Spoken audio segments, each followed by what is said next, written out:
You don't know where you're going to be living 12, 18 months from now, 6 months from now, tomorrow. You can get orders and they say, hey, we need you back in Alaska, bruh. You just served up there, a couple months ago. We need you to go back up there and just give us another 12 of them things. And I'm like, listen, I won't be able to make it. You understand? I won't be able to make it back to Alaska. I'm not going back. I'm not. So that's one thing that turned my experience in Alaska turned me off of active duty Air Force. I absolutely changed my whole mind in regards to the active duty Air Force. Mainly because you don't think about certain places that you could possibly go until you get orders, until you actually get an assignment and someone informs you, yo, you going to Alaska, man. You going to Siberia, you going to Greenland, you going, we need you. Pack up your bags, it's time to serve a little bit. And then once you touch down and you get there, you realize, bro, I gotta spend a year here. I gotta spend 3 years here. I gotta spend 4 years here, 6 years. A lot of your first moments, your first experiences will shape how you view the Air Force.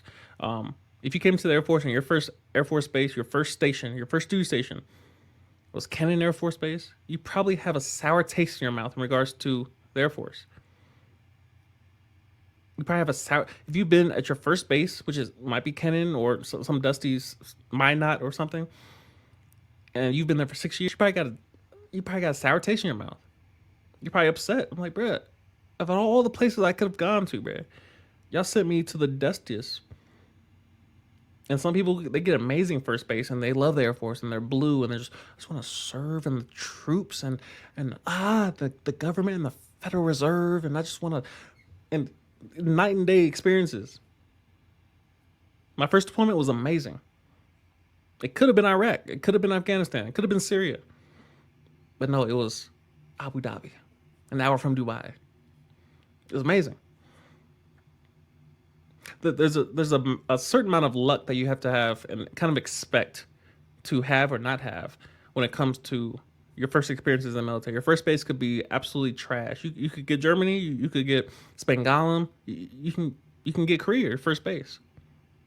You could get South Korea your first base, Osan, which is the better of the two, as opposed to Kunsan.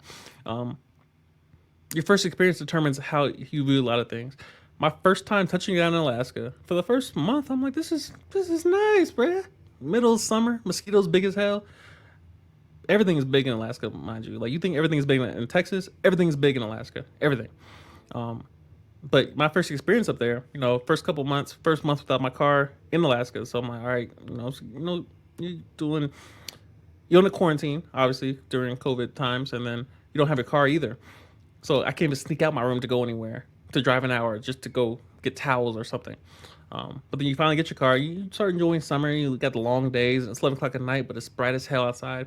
You have these experiences under your belt, and then comes along winter. Winter's coming, and it just sours everything. You understand? It just sours everything. Meaning, when the temperature drops in September and August,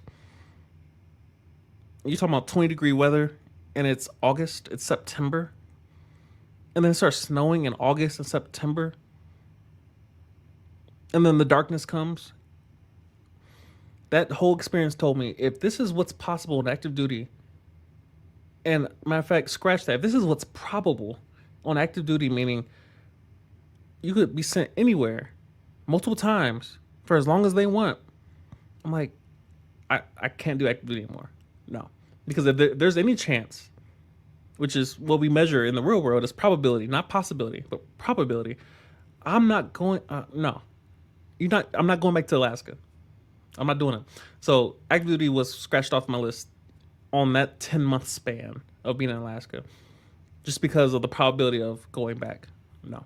So those are things that a lot of people don't know about when it comes to active duty versus the guard versus reserve. Is that when you join active duty, yes, you might come in, I want to travel, but you don't want to travel everywhere. And that's one thing you can't control. You might have families, and you're coming into active duty, and there's some places you can't take your family, which means you go wherever they send you for as long as they send you, with or without your family. You don't control that. They say, yo, we need you at this unaccompanied tour. We need you to go Clear Alaska, it's not a company tour. Where I was stationed for 10 months, you can't bring your family. Now, technically you can, but they're not going to pay for it. The government's not going to pay for it.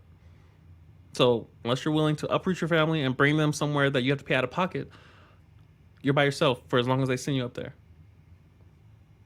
It's just something to think about. If you have a family, active duty may not be the thing for you. Maybe it is. But just be aware of what you're signing up for fully.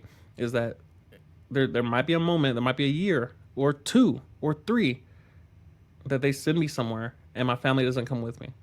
Are you prepared for that mentally, physically, emotionally? All those things, those are conversations that you should be having with your family as far as what you're signing up for.